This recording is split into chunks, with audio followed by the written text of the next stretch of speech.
perseteruan kemarin sampai sempat ricu, sampai ada yang minta bantuan sampai ke Mahkamah Agung, Komisi Judisial. Gimana Bang sebagai praktisi hukum? Jadi gini, saya datang sekarang bukan urusan normal sebenarnya karena ada sidang, tapi ditunda perdata. Jadi gini, kalau mengamati kasus kemarin itu ya sangat memalukan ya di bidang profesi ya. Terus aja memalukan karena itu sudah jelas bukan cuma sekedar kode etik, tapi sudah diputuskan oleh PT untuk dicabut basnya, kan begitu berita acara sumpah. Kalau sudah ada seorang advokat melampaui kode etik yaitu sampai dicabut basnya, ya tentu itu dianggap kelewatan, udah gitu loh. Artinya memang fakta itu tidak bisa dipungkiri lagi, gitu loh maksud saya, bahwa fakta tersebut sangat menjijikkan dan sangat menginjak-injak profesi. Seharusnya orang yang merasa profesional, dia seorang lawyer atau advokat, di situasi apapun, apalagi di marwah dalam sidang, karena itu diatur dalam perma, peraturan Mahkamah Agung, dia harus dihormati loh. Siapapun yang ada di dalam sidang itu harus dihormati. Mau terutama adalah majelis hakim, itu yang harus kita hormati. Tentu ada JPU kalau pidana, tentu penasihat hukum, para penasihat hukum kalau sama-sama ada perdata, saksi ahli dan semuanya. Artinya ruangan sidang itu menguji sebuah keadilan, di mana orang yang merasa terzolimi keadilannya diuji di dalam sidang, bukan bengak-bengok, bukan ribut, apalagi sampai meja dijadikan alat untuk naik ke atas. Tentu itu tidak etis gitu sama sekali kalau menurut pandangan saya sebagai lawyer. Bang, kalau basnya sudah dibekukan artinya pengacara tersebut nggak bisa beracara, bersidang ya, atau kalau sudah dibekukan berarti bas itu sama dengan artinya dicabut. Kalau sudah dicabut bahasa kasarnya itu dipecat gitu. Tapi ini kan bukan problemnya, kan dia bukan pegawai, jadi bukan dipecat tapi dicabut. Dicabut itu memang dibekukan, tidak bisa beracara kembali. Nah, jadi bas itu penentu selain organisasi advokat ya, apapun organisasi advokat sekarang kan banyak sekali gitu ya. Tapi yang paling utama adalah bas. Bas itu berita acara sumpah yang melalui proses pengadilan tinggi dari manapun provinsinya. Kalau udah bas itu dicabut, maka otomatis seorang lawyer itu tidak bisa beracara.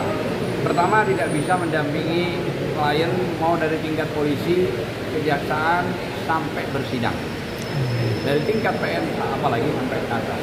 Oke, Bang, berarti kewajiban seorang hakim dan pengadilan bisa mengusir pengacara tersebut apabila basnya sudah dibekukan. Jangankan basnya masih ada, jika secara etika sesuai peraturan Mahkamah Agung itu melanggar etika, berhak hakim itu mengusir. Jangankan itu, teguran hakim paling kecil, coba kalau ada pengunjung duduk kakinya bersilang pasti ditegur.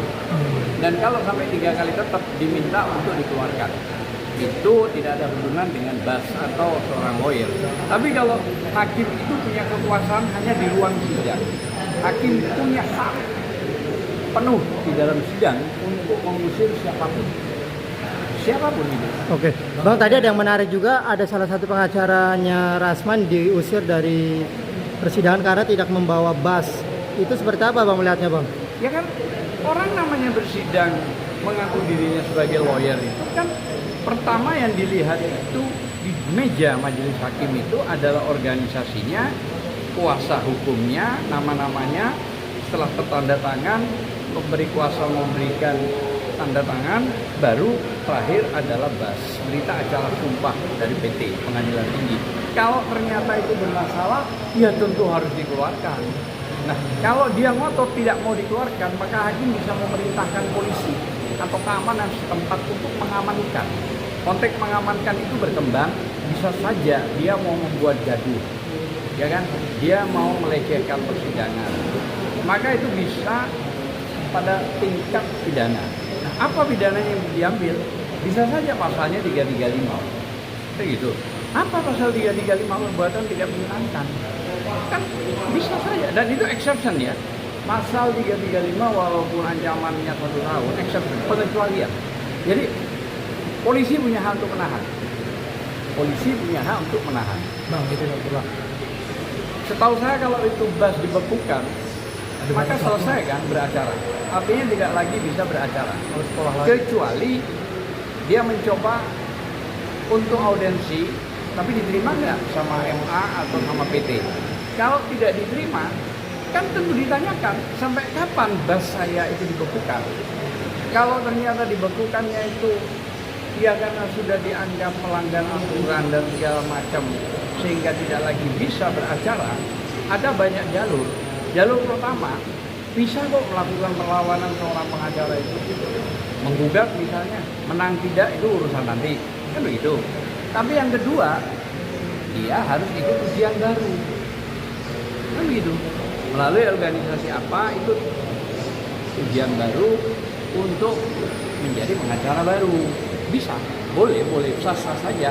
Nah soal nanti tidak lulus itu kan di luar kemampuan.